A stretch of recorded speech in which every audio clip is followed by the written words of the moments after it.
நாம் இந்த வீடியோவில் என்ன பற்றி பார்க்க போகிறோன்னா, நேற்று டெல்லி செமையான வின்னுங்க, பறக்க விட்டானுங்க, லக்னோ கதற விட்டானுங்க, சரியாக இருந்தது மேட்ச்சு.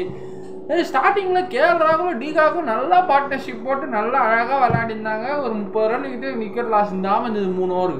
அதுக்கப்புறம் நம்ம Khaleel Ahmed back to the ஃபார்முக்கு வந்து டிகாக்கையும் தேவ்தத் படிக்கட்டையும் எல்பிடபிள்யூ பயங்கரமாக எடுத்தாப்புல. கேஎல் ராகுல் அண்ணா கொஞ்சம் டைம் எடுத்து நல்லா விளையாடிக்கிட்டே வந்தாருப்புல, அவரும் அவுட் ஆகிட்டார்.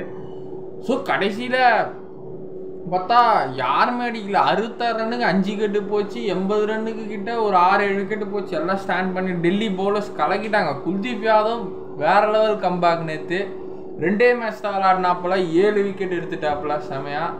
இன்னும் ஒரு 3 விக்கெட் எடுத்திருந்தால் பும்ராவே மிஞ்சிட்டு இருப்பார், பர்பிள் கேப் வந்துட்டு இருப்பார்.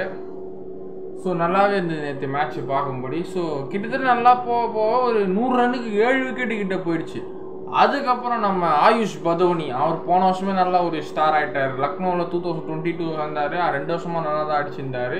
நேற்று அவர் ஒரு 50 போடாதான் ஒரு 160ஆவது வந்தது. இல்லைனா 120 130 சுருண்டுட்டு இருப்பாங்க டெல்லி லக்னோவை. சரி, அவர் கொஞ்சம் நல்லா விளையாடினாப்புல. கொஞ்சம் ஸ்ரீகாந்த் வந்து பிளேயர் வந்து நேற்று அவரை கலாய்ச்சிருந்தார். ஆயுஷ் பதோனி ஆட மாட்டான், அதை ஆட மாட்டான்னு நீ யாரையும் அண்டர் எஸ்டிமேட் பண்ண முடியாது. அதை தெரிஞ்சுக்கோங்க. யாருக்கு எப்போ டைம் பிறக்கும் நீ அவனுக்குமே தெரியாதுடா, அது பண்ணுற அவனுக்கே தெரியாதுடா. திடீர்னு எரிமலை மாதிரி டைம் பிறக்கும்டா.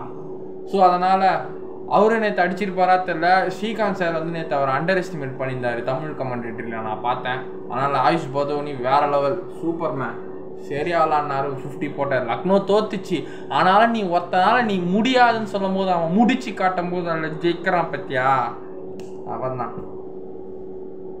ஸோ ஆயுஷ் பதோனியான நேற்று நல்லா விளாட்னாரு. So coming back to the chase, Delhi chase வரும்போது வார்னர் ஒரு 4 அடித்தார். அதுக்கப்புறம் இன்னும் அவர் அவுட் ஆன விதம் ரொம்பவே பரிதாபமாக இருந்ததுங்க.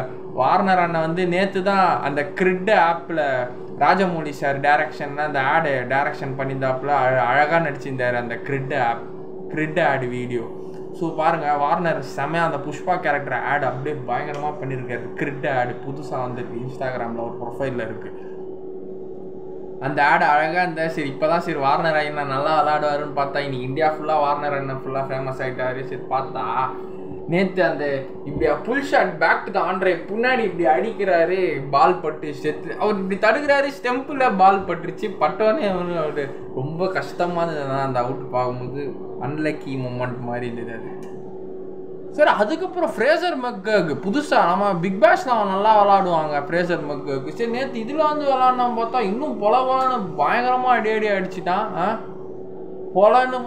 பொலஞ்சு எடுத்துட்டான் ஃப்ரேசர் மெக்கர்க். புதுசு நேற்று டெபியூட் மேட்ச்சு கிளி லக்னோ பவுலர்ஸ் எல்லாம் கிளி. அந்த மயாங்க் யாதவ் நல்லா போட்டுருந்தான் நேற்று அந்த பையன் இல்லை மேட்ச்சில்.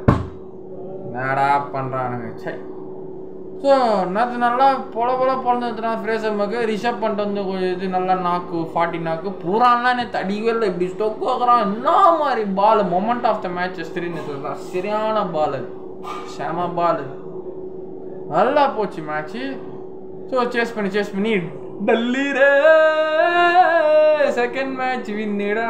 ஆர்சிபியை எட்டா லாஸ்ட் பிளேஸில் தள்ளிட்டு டெல்லி முன்னாடி போயிடுச்சு, செமையாக இருந்தது. ஸோ இதுதான் இந்த மேட்ச் நடந்தது. Congratulation Delhi for the upcoming matches. Bye.